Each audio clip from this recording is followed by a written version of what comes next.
Hi everyone, so today I'm going to be showing you how to do product photography at home using very minimal gear. I'm going to have a basic camera with the kit lens, I'm going to make my own light box, and then all you need is really one flash that you can control off camera manually.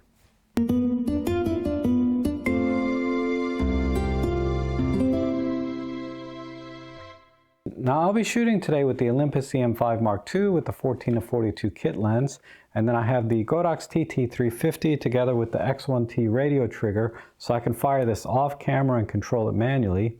And then I have this device up here. This is just to record the back of the screen. It's a Blackmagic Video Assist, but that you don't need that at all. That's just so I can make this tutorial for you. And then the first thing I'm going to do is make a light box. And there's a lot of tutorials online, and you can make light boxes out of like foam board, or you can buy one like this if you really want to get serious about it. This is the smaller of the two that I have. But today I'm just going to kind of do a DIY one. I found a couple of white pillow sheets and a white bed sheet and 2 pizza boxes, and that's all we need. And if you don't have white pillow sheets or bed sheets, you can just use like 3 white t-shirts to do the same thing. And then a couple of sheets of white paper, and that'll give you all the materials you need to make the light box. I'm just going to open the light box up and stuff it in here. I did this one already. I just stuffed the pizza box inside, open like this. Alright, so I have my 2 pizza boxes. I forgot to mention I'm going to use a plate and a bowl like this as a little stand for the camera inside the light box. So first thing I'm going to do is I'm just going to lay the bed sheet down on the table.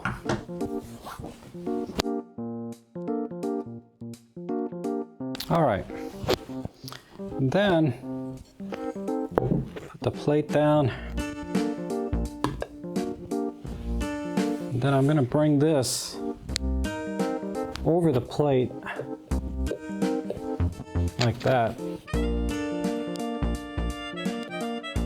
Cover the plate. And I'll just put this piece of paper here like so.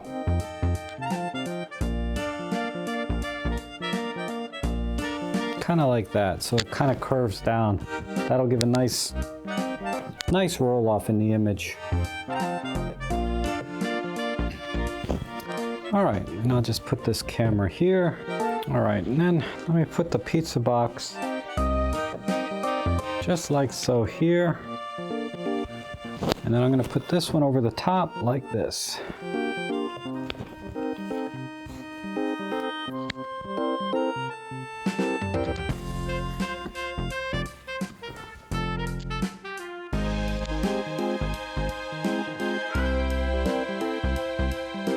Cover up any holes, and we're good.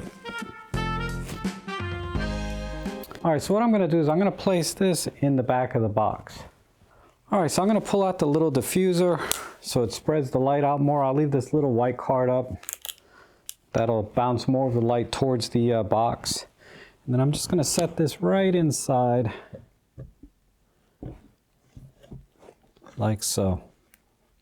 And then I'm going to put the camera front and center, just like that.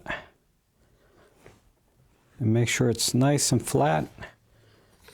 And let me roll this paper down a little bit more. All right, and that's the basic setup. And don't worry about all this hanging down, because we're going to focus right on just the camera itself. And I set the flash to channel B, and I have the radio trigger set to channel B. So if you want to know how to control the Godox TT350 with the X1T trigger, I have a whole tutorial on that. But just know that I'll be controlling the flash's power manually from the radio trigger. All right, now I just have to position the EM5 Mark II completely parallel to the camera in the light box. So I'm going to straighten this out the best I can, and then I'm going to bring this up just like so. And then bring this down.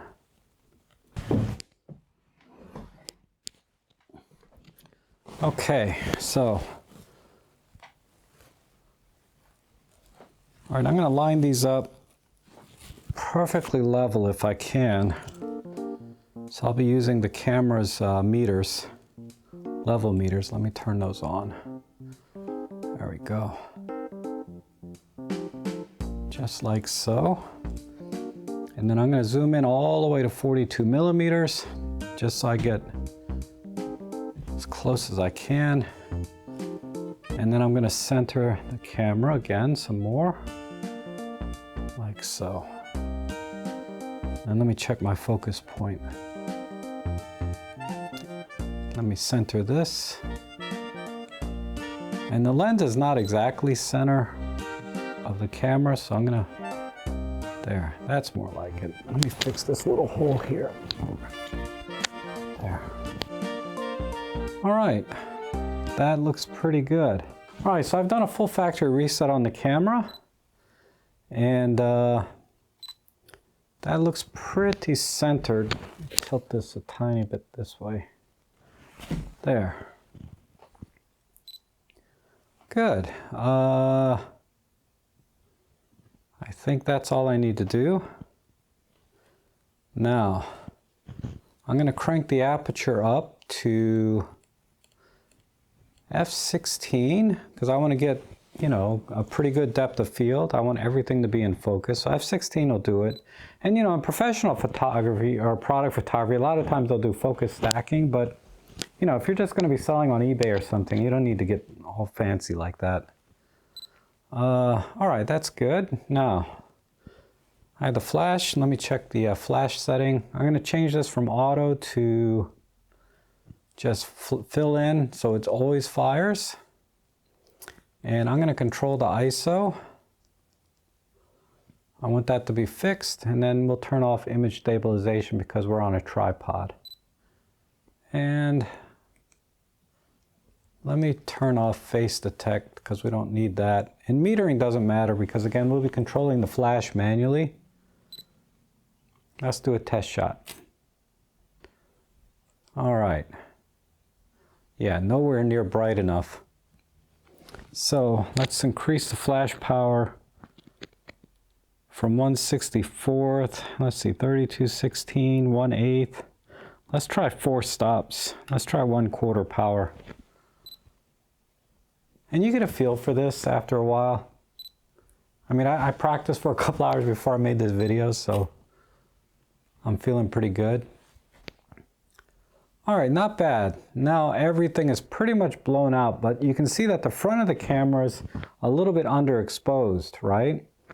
So what we need to do is bounce some of the light back to the front of the camera. And that's why I have this paper here. And I folded the paper, they're just 8.5 by 11 sheets. I just folded them in half like this. And I'm going to point these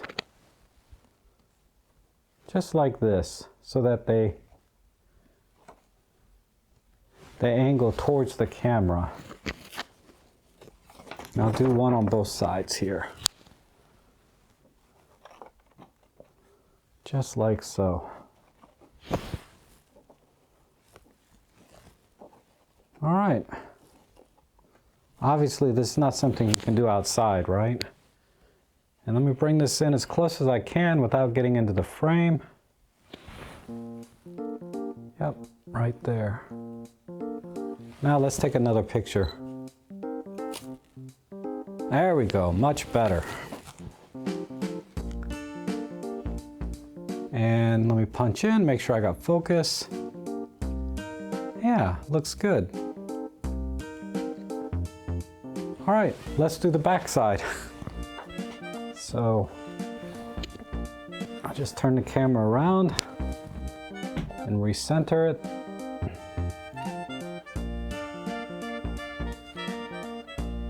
Right about there.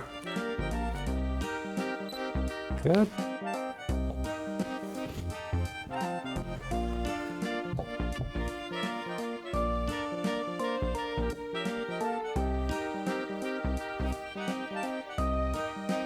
There we go.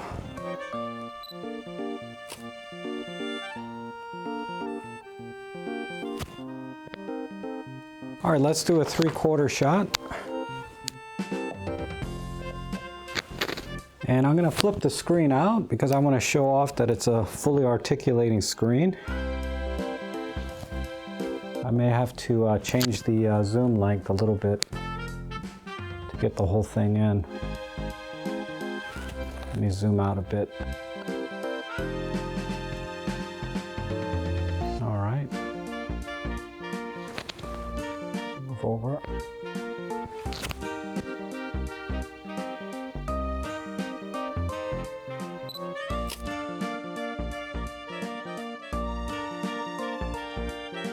All right, so let's do some close-up shots and capture some of the details of the camera. And what I like is on this camera is the creative dial on the front, so that, because it's kind of unique to the Pen F. And then I also like the knurling and stuff that's on the dials here, and the number of dials that we have and all the buttons. So what I'll do is I'll do a close-up shot of this creative dial, and then a close-up shot of the dials on the top. So I'm going to reposition my camera to sort of a top-down angle. And I'll just stay on the table here with the white bed sheet. Let me point it down.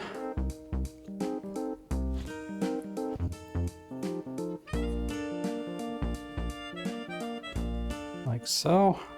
That might be too much. Come down right about.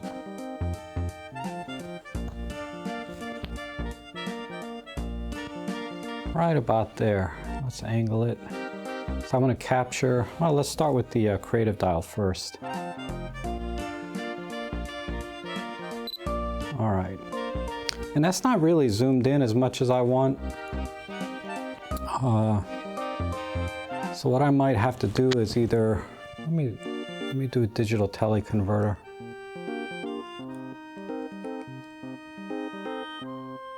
Yeah, there we go. And I'll just move the camera slightly and center that dial, and then we'll move this like so. All right, good. And then I don't want to take a shot just like this because it's not very dramatic, so we're going to add some flashback in. And I won't change anything. Let's just take a shot at 1/4 and see what happens. It's probably too bright.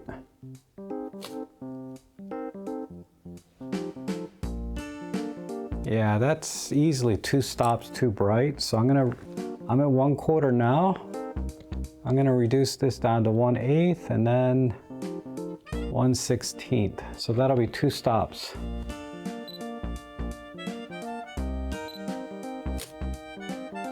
All right, I like that one. Good. Now let's get the knurling in the dials. So I'll probably have to zoom out a little bit.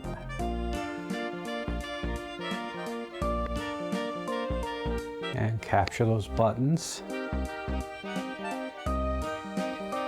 And I'm gonna turn the power way down, because what I think I'll do is I want to emphasize just the knurling on the buttons, not so much what's on the top, because we got a top shot of the camera already. So I'm going to turn the power all the way down to 1/128, the minimum power. And then I might have to move the flash back and forth to get the lighting right, but let's see what happens.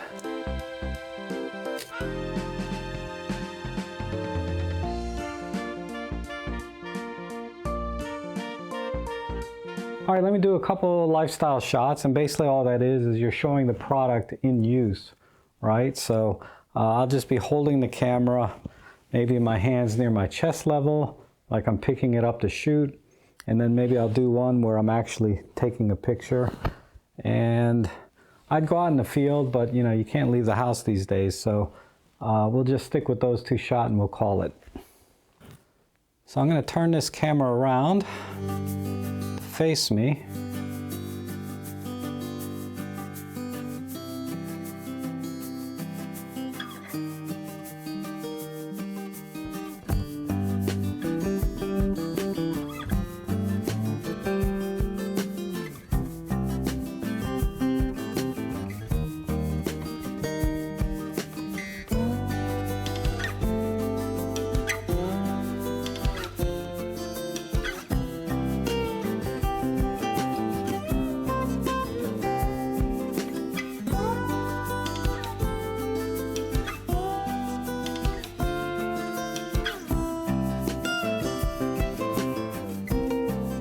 So I think I got a couple good shots there, and I put them together for you in a little collage using a free software called Photoscape X. And you know, you don't just have to do this for product photography, right? You can do this with your family memorabilia. You can do this with little trinkets or things you want to have memories of and share with your friends and family. I think this is a fun little project you can do while you're stuck at home. And at the same time, building up your photography skills, particularly with off-camera flash, right? You're building that foundation. And it's very scalable. Just add 2 flashes, 3 flashes. You know, if you want to do portraits or if you want to do this outside, you just need more powerful flashes. This is the basics. So if you have any questions, just leave them in the comments below. But otherwise, hopefully we'll see you again soon.